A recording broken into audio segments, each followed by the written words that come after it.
सो hey guys, स्वागत है आप सभी का मेरे न्यू ब्लॉग में। गाइस, पीछे बेड पे बिल्कुल भी ध्यान ना दे क्योंकि बेड पूरा फैला पड़ा हुआ है। इस टाइम मैं जा रही हूँ मार्केट, और जो मुझे फॉलो करते हैं उनको पता ही होगा, घर में है शादी। 15 दिन पहले से ही ना घर मार्केट के चक्कर लग रहे हैं। और गाइस, जब तक शादी नहीं होती है ना, मतलब शादी वाले दिन भी मार्केट के चक्कर लगते हैं। ये हम लड़कियों से अच्छा कौन ही जान सकता है गाइस, ये एक्सपीरियंस बता रही हूँ। घर में जितनों की भी शादी हुई, मार्केट के चक्कर तो लगते ही रहेंगे। तो गाइस, यहाँ पे मैं हो चुकी हूँ रेडी। मैं बुग्गा को यहाँ पे पटा रही थी कि बुग्गा तो दादा दादी के पास रह ले, मैं अभी जाऊँगी अभी आऊँगी। बट उसने बोला नहीं मम्मा, मैं आपका पीछा नहीं छोड़ूंगा। तो अयांश को दे दिया ट्यूशन, और मैं आ गई थी प्रियांशी को लेने के लिए। तो मैं प्रियांशी को बोल रही थी, प्रियांशी बहुत धूप हो रही है, पहले मुझे पानी पिला। तो प्रियांशी मेरे लिए भागे भागे पानी लेकर आई, और पानी पीने के बाद फिर हम घर से निकले। आप देख सकते हो, मैं और प्रियांशी और बुग्गा घर से निकल चुके हैं और बाईपास से जा रहे हैं। तो यहाँ पे भयंकर हो रही थी धूप और बहुत गर्म गर्म हवा चल रहा था।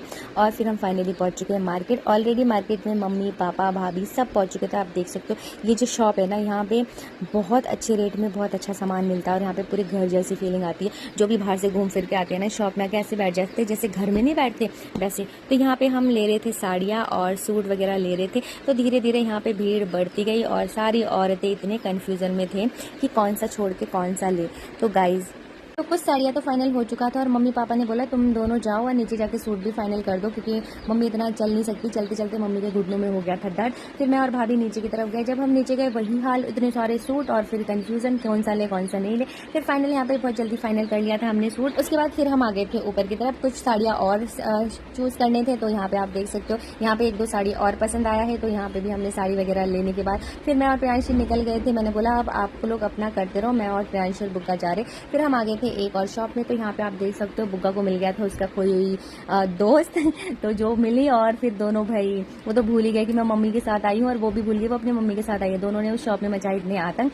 तो शॉप वाले तो बहुत अच्छे होते हैं, वो कुछ नहीं बोलते, बच्चों को बोलते बस रोना धोना नहीं चाहिए और चुपचाप खेलते रहो। तो यहाँ पे भी हमने सामान फाइनल करने के बाद फिर हम आ गए थे, बिलिंग वगैरह कर दिया था। उसके बाद प्रियांशी करी मौसी मैं तो बहुत ज़्यादा थक गई हूँ, और फिर इतनी भीड़ और इतना धूप। तो मैंने बोला ठीक है बेटा, 2 दिन सामान और लेते, फिर आएंगे कल परसों।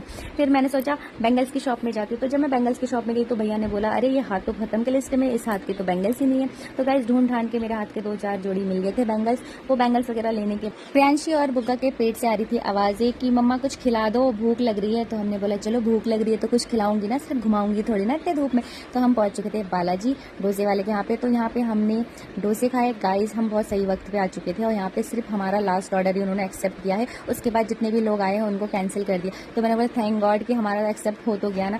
डोसा खाने के बाद फिर हम घर की तरफ निकल चुके। आप देख सकते हो, भीड़ भीड़ भीड़, हर जगह भीड़ ही भीड़ है।